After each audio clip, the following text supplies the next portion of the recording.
Bienvenue dans l'univers d'origami en tissu. Ici, je t'aide à te démarquer dans les marchés artisanaux avec des créations en tissu et sans couture. Je suis Fabiana Charlec, origamiste en tissu, et aujourd'hui, je partage avec toi comment je suis arrivée à faire ma première exposition avec mes créations en tissu. Euh, Tout d'abord, je veux te inviter à suivre cette chaîne où je veux te partager un petit peu de mon histoire et de mon expérience pendant ces 3 ans que je travaille en tant qu'origamiste en tissu en France. Et je t'invite aussi à s'inscrire au masterclass que j'organise pour te montrer comment c'est possible de se démarquer dans le marché d'artisanat avec des créations en origami en tissu. Les origamis que je fais, ce sont des créations que je fais avec du tissu, que je prépare et je n'utilise pas du tout la machine à coudre. J'ai commencé à faire mes origamis il y a un petit peu plus de 10 ans.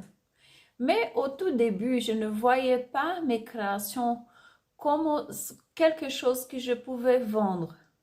J'ai ouvert une entreprise en 2011 dans la Guyane française. Et j'étais une créatrice comme tout le monde, une créatrice qui touche à tout, fait un petit peu de chaque chose.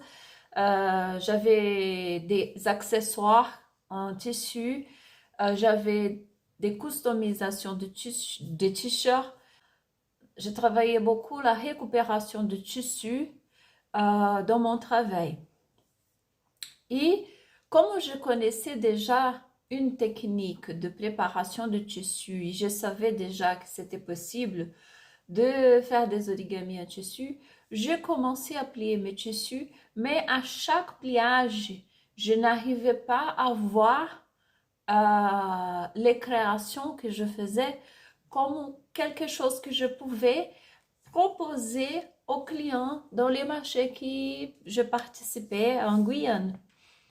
Pourquoi? Parce que parfois, c'est un petit peu quand on plie un papier, qu'il y a une partie, le dessin, et l'autre partie, c'est blanc, par exemple.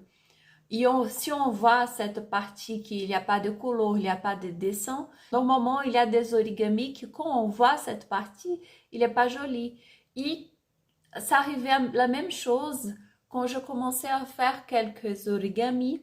Quand je pliais, je voyais le verse de tissu. Et moi, que j'ai appris à coudre très jeune, pour moi, ça me dérangeait. Parce que quand on fait un accessoire, un tissu, quand on fait quelque chose qui en coudre, on sait que ça fait partie de la bonne finition, cacher justement le verse de tissu. Et à mon tout début, ça c'était quelque chose qui m'a dérangé un petit peu. Pour moi, quand je vois des créations en tissu, j'aime bien avoir une bonne finition, travailler avec soin pour que le résultat soit bien joli. Et les préparations, je commençais à tester plusieurs préparations justement pour voir comment arriver à faire des créations avec une finition impeccable. Mais c'était quelque chose que je ne me posais pas beaucoup des questions, justement parce que comme je ne voyais pas ces créations en train de sortir dans un marché pour proposer à un client, c'était quelque chose que je m'amusais. C'est pour m'amuser. Parfois, quand j'ai réussi à faire un boucle d'oreille, que ça sortait un petit peu de l'ordinaire, je m'étais à cacher dans mes créations justement pour proposer à mes clients. Avec tous les créations que je faisais à l'époque, ces origamis étaient toujours cachés. Les personnes à identifier en boucle d'oreille ou en collier ou même en porte-carte en tant qu'origami, justement parce que je faisais pas mal de choses. Donc, quand les clients arrivaient dans un marché que je participais en Guyane, ils regardaient ma table d'expo. C'était presque impossible d'identifier quelques origamis mélangés dans les créations. Une fois que nous sommes rentrés en France, ça c'était en 2016, nous sommes rentrés en France. Mon mari, il est venu pour étudier. J'ai choisi d'arrêter un petit peu mon travail en tant que créatrice parce qu'en Guyane, c'était un travail qui, j'ai pris beaucoup de temps pour faire mes choses, j'ai pris beaucoup de temps pour faire mes créations, mais le retour que j'avais avec les créations que je vendais dans des marchés, dans les expositions, c'était pas quelque chose qui m'attirait, c'était pas quelque chose qui, ça me plaisait. Et pour avoir un complément par rapport à mon travail de créatrice, je commençais à travailler à faire des ateliers pour les enfants, pour tous les publics, justement pour avoir un complément par rapport à mon métier de créatrice. Donc, une fois que nous sommes rentrés en France, j'ai dit, bon, ça suffit, je ne peux pas continuer de faire comme je travaillais en Guyane. Et justement parce que quand on est une créatrice qui touche à tout, tu as besoin d'un atelier, tu as besoin d'espace, tu as besoin de temps. Et je suis venue pour habiter dans un appartement. Là, je n'avais plus d'atelier, je n'avais plus de place. Et en plus, comme je n'avais plus de clients non plus, parce que mes clients qui étaient en Guyane, je pense qu'ils n'ont pas, même pour commander et envoyer en Guyane, c'était pas quelque chose de attirant ou rentable. Donc, j'ai décidé de arrêter et je suis revenue dans mon métier qui c'était comptable, où je vais faire une mise à niveau parce que je suis comptable, je suis brésilienne et j'étais comptable au Brésil. Je fais une remise à niveau de mon diplôme et je commence à travailler dans un cabinet d'expertise.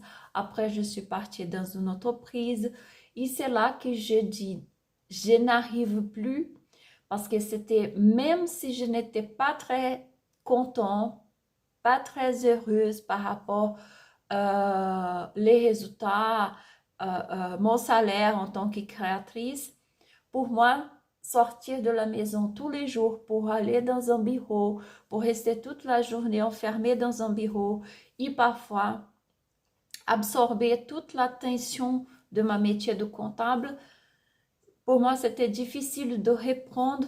Et c'est là que je vais dire, bon, je veux revenir, je veux essayer encore une fois d'être une créatrice, mais maintenant, je veux choisir une seule chose entre toutes les choses qui je travaillais déjà. Et qu'est-ce que s'est passé? C'est que je commençais à aller dans les marchés créateurs pour voir le marché des créateurs ici en France et pour voir qu'est-ce que les créatrices étaient en train de proposer, le niveau des qualités de travail, comment ça fonctionnait vraiment pour choisir la activité que je voulais travailler. Et c'était vers octobre-novembre, une fois que commençaient les marchés avant Noël, en 2019, que je suis allée dans un marché et j'ai trouvé une créatrice d'origami en papier. En fait, en Guyane, nous n'avons pas de créatrices d'origami en papier. Je ne savais pas non plus que les gens, ils avaient l'habitude de vendre les origamis en papier.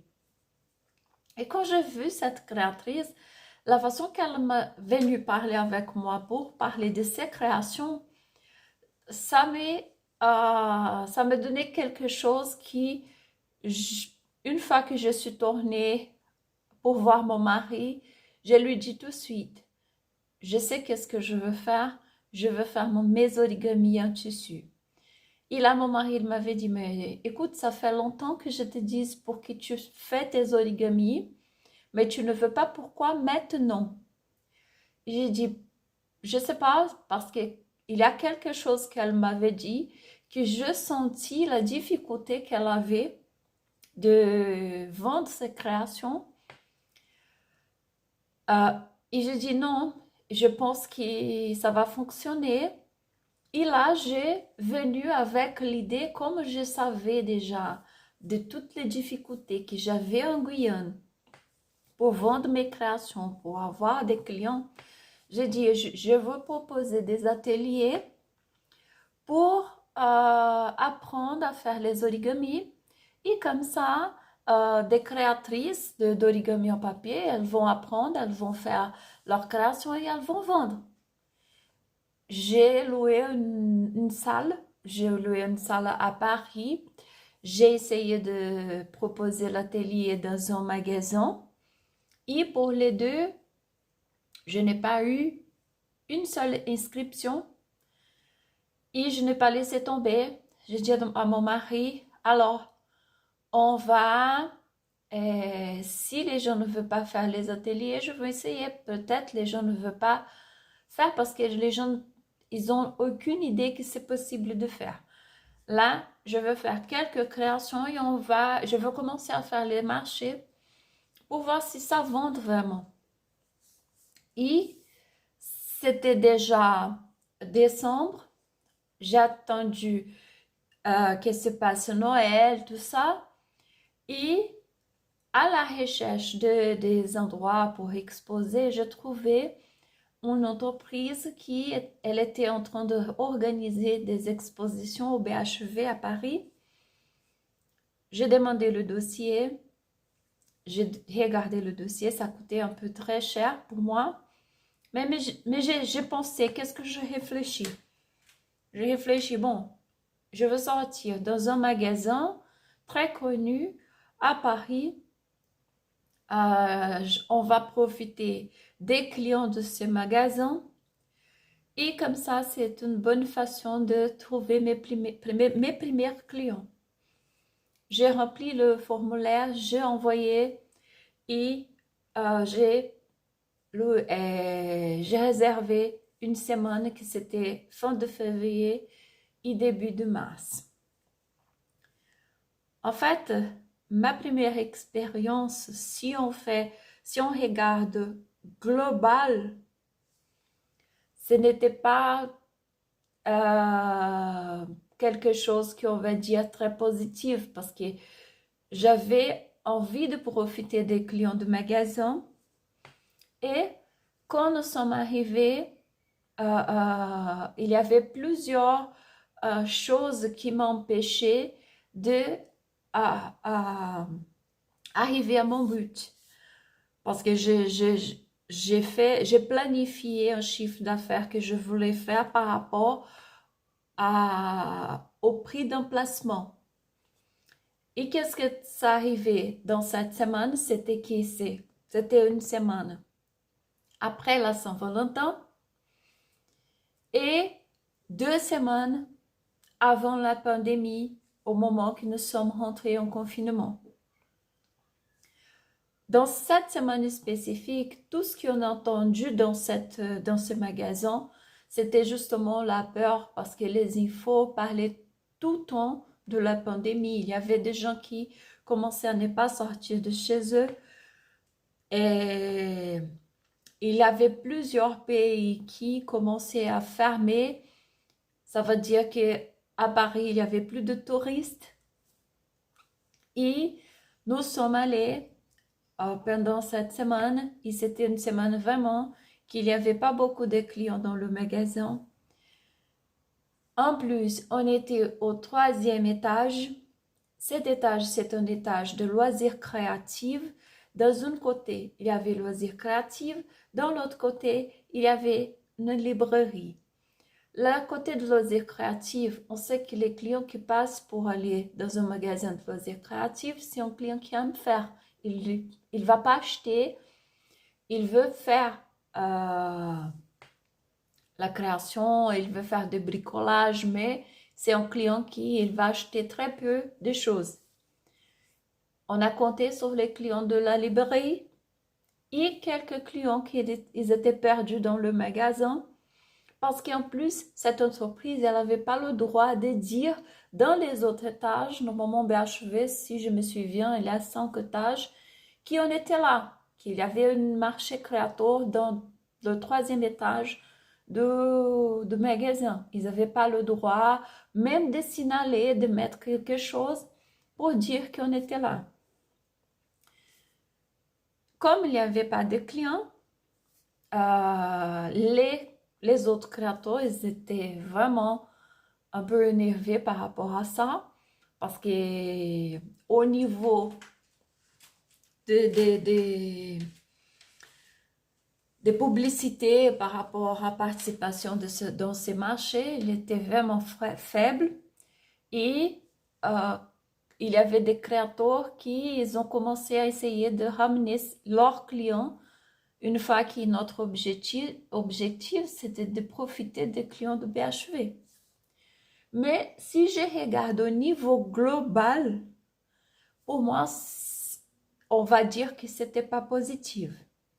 Mais si je regarde comme ma première sortie, c'est dans ces moments spécifiques que je m'aperçus que mes créations, c'était des créations qui il y avait une demande de clients, une recherche de clients. Pourquoi? Parce que pour cette première marché, j'ai ramené que 2 créations. Aujourd'hui, j'ai une infinité de créations qui je travaille, mais il y avait 2 créations. Il y avait le portefeuille, qui c'est un modèle qui, depuis de 2020, je travaille avec ces modèles. Tout ce que j'ai changé au long des années, c'est vraiment le tissu et le porte-carte. On avait ramené 2 créations, le portefeuille et le porte-carte. Et pour notre surprise, pendant une semaine de travail, on a vendu entre 60 et 70 créations. On a réussi à vendre entre 60 et 70 créations de portefeuille et de porte-carte en origami en tissu. Mais qu'est-ce que c'était plus important? C'est que quand je me suis dit, je veux sortir avec les créations en origami en tissu, j'ai mis ma tête de comptable pour travailler. Et dans cette semaine qu'on était au BHV, au moment que j'ai vu qu'il n'y avait pas beaucoup de monde, un jour c'était moi qui étais là, autre jour c'était mon mari, et on avait une stratégie de compter combien de personnes étaient passées pour voir notre stand.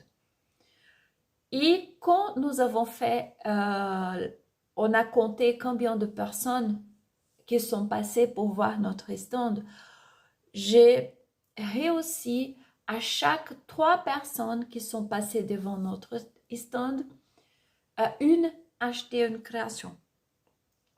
Et c'est pour ça que j'ai dit, là, il faut que maintenant je cherche un marché créateur où je veux voir des clients acheteurs et en quantité.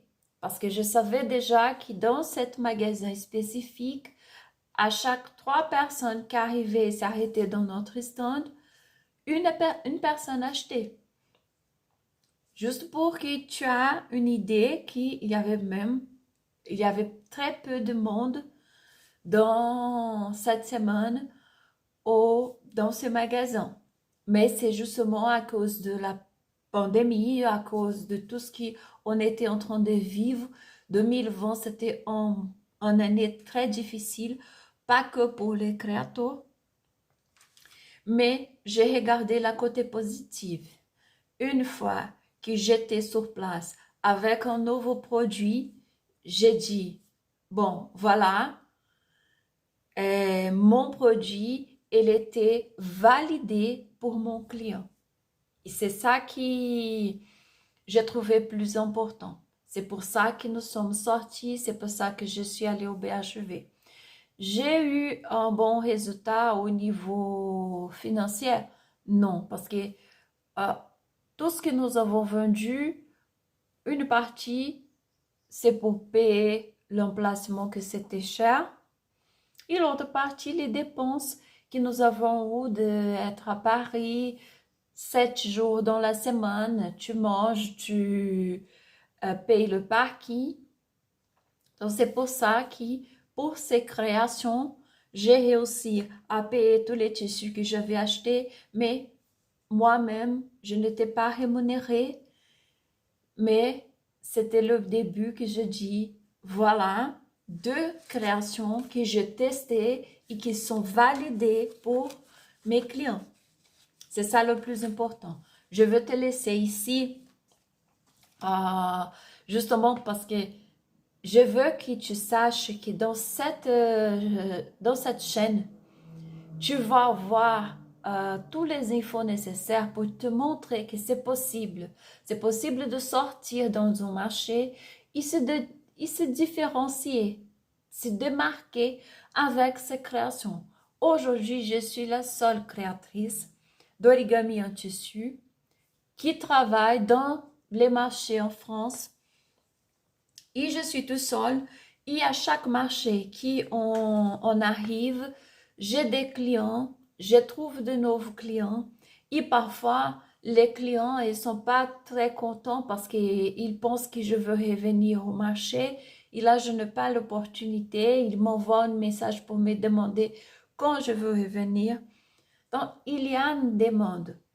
Même si tu crois qu'aujourd'hui, le marché de l'artisanat, il y a beaucoup de choix entre tous les créateurs. Oui, il y a beaucoup de choix, mais l'origami en tissu, c'est quelque chose de nouveau et il y a déjà 3 ans que je suis dans ce marché et je suis tout seul. C'est pour ça que je t'invite à suivre cette chaîne, à suivre tous les infos, à suivre les réseaux sociaux. Je suis sur Instagram, sur YouTube, parce que à chaque jour, je veux partager un petit peu avec toi pour que tu comprennes quels que sont les avantages de se travailler avec ces savoir-faire. Un savoir-faire tout nouveau, un savoir-faire que j'ai pris beaucoup de temps pour arriver à faire les créations avec ces niveaux de qualité, un savoir-faire que trouve des clients à chaque marché.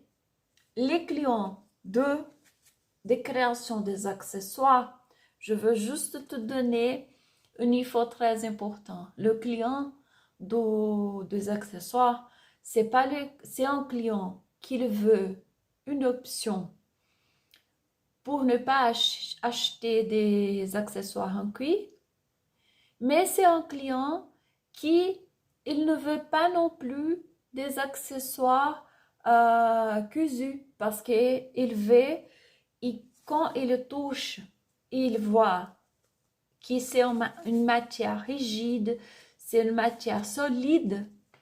C'est ça qui fait que ces clients, ils choisissent ces créations. Justement parce que c'est pas un cuir, mais quand je touche, je vois que c'est du tissu, mais il n'y a pas de couture. C'est une création très fine, discrète. Et justement, qu'est-ce qu'il y a besoin?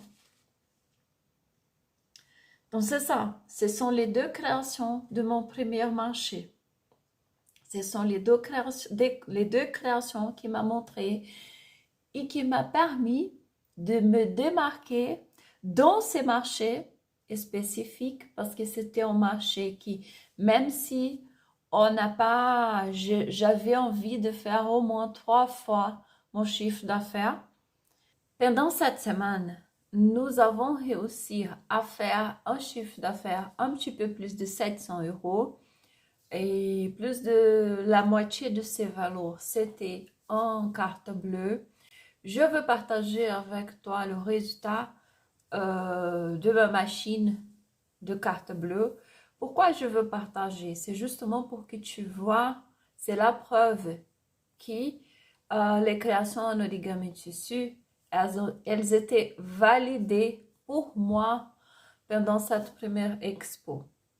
Ça, c'est le valeur correspondant de 2 jours de février et ça, c'est le valeur correspondant de 5 jours de mars. Je trouve très important qu'entre nous, il y a de la transparence. Parce que quand je te dis que tu peux te démarquer dans les marchés d'artisanat avec des créations en origami en tissu et que je te dis que tu peux te démarquer comme moi, c'est important que je te montre qu'il y a de résultats. C'est important que je te montre que c'est possible de vendre ces créations. Parce qu'aujourd'hui, on ne sait pas quand on cherche un savoir-faire, quand on cherche quelque chose. C'est très difficile de savoir si on a trouvé un bon savoir-faire qui va nous rapporter des retours, qui va nous rapporter un complément de revenus, qui nous va rapporter des résultats. Donc, c'est pour ça que je te montre ici le résultat que nous avons eu dans notre machine. En fait, la partie qui correspond en espèces, c'est pas possible de prouver qu'est-ce que nous avons reçu. Et je te montre justement pour te prouver que c'était un OBHV, que mon produit, il était validé pour le client. Et jusqu'aujourd'hui, j'ai des clients qui, elles ont, c'était pas que approuvé pour le client la nouveauté, que c'était un produit original. Mais au long de ces 3 ans, mes clients, la preuve que j'ai des clients aujourd'hui, qu'ils ont toujours les porte-cartes, ils ont toujours les portefeuilles. Et ça, c'est la preuve que les produits, ils sont aussi durables. C'est un produit que je propose à mes clients, des produits de qualité. Et c'est ça qui a tout changé pour moi en tant que créatrice. Avant, j'étais une créatrice de château. Aujourd'hui, pendant ces 3 ans d'expérience en tant que créatrice d'origami en tissu, j'ai appris beaucoup de choses que je veux partager avec toi ici. Cette chaîne, c'est une chaîne justement pour que tu puisses avoir une dimension de ce marché qui il est inconnu et c'est un marché qui le client il est là, ça existe une demande, mais il n'y a pas de créateur pour proposer ces créations. Alors, je veux finir cette vidéo et je t'invite à t'inscrire dans le masterclass que j'organise à la fin de mois. Tu vas trouver l'adresse dans la description de cette vidéo. J'organise un masterclass qui, pendant 3 jours, je veux partager avec toi justement comment est possible de se démarquer dans le marché d'artisanat avec les créations en tissu et sans couture. Et pour moi, se démarquer, ça veut dire de vendre les créations. Démarquer, ce n'est pas dire que juste aller expo et les gens vont passer, ils vont trouver qu'est-ce qu'on fait joli, qu'est-ce qu'on fait c'est beau, qu'est-ce qu'on fait c'est extraordinaire. Non, les gens vont s'arrêter, ils vont acheter les créations qu'on propose. C'est pour ça que je te dis, s'inscris au masterclass parce que tu vas comprendre dans ce masterclass que tu vas avoir une bonne opportunité de faire les premiers marchés avant les grandes vacances. Merci infiniment d'avoir regardé la vidéo. Si tu as des questions, laisse-moi un commentaire. N'hésite pas à me suivre sur les réseaux sociaux parce que dans chaque réseau social, j'essaie de partager plus d'infos pour que tu comprennes bien qu'est-ce que c'est l'univers de l'origami en tissu. À très bientôt.